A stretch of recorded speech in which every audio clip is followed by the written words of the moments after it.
Hi, welcome. My name's Kimberly and this is my home. This has been a labor of love for me. When we moved in here, the entire property had been strip mined. So it was just layers of clay with no viability, and we trucked in 40 yards of dirt to start, and then I by hand pulled in rocks, mulch, dirt, horse manure, and all the plants that you see. Really dealing with deer-resistant plants that the deer that are in the environment, we didn't have to put a fence up to stop their natural grazing. They're still able to come through.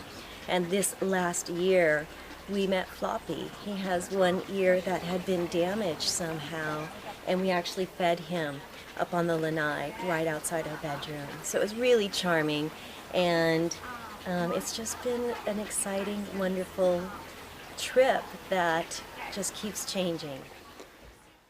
This is the Coupe de Ville.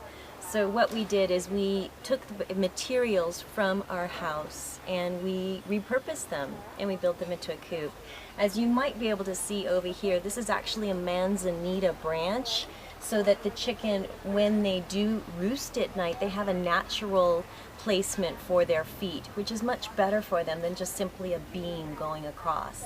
So we really tried to think about how they might be comfortable and protected at the same time. This is quite a large coop. We have 7 chickens in the house getting ready to come out. And I hung a rooster hook with a nice Chinese lantern, got to add something to it. And then I actually did a faux finish on a antique glass, and I decoupaged onto it Mary Cassatt, because it is French, Coupe de Ville, and she was the American painter in France in the early 1900s. So we still have a little bit of work to do here. We used madrone posts for the surrounding pen. We cut pine trees to go underneath so that predators can't get in, and then over in front of the pen is actually a large blue sail that we're going to put on top. So it has a lot of amenities. There'll be a sand pit right over there, and I think the girls are going to be quite happy here.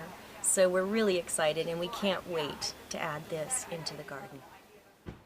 This is actually the very first area that we started to build out, and my husband actually built the Flagstaff patio that's just behind me, and I have to admit that's just about the only thing that he did. I was pregnant with our first baby at the time, and since then I have built out the patio. This birdhouse is something that my son has painted, and the flowers, they're all deer resistant and growing beautifully with a combination of horse manure and mulch, and sorry, Jack just came in.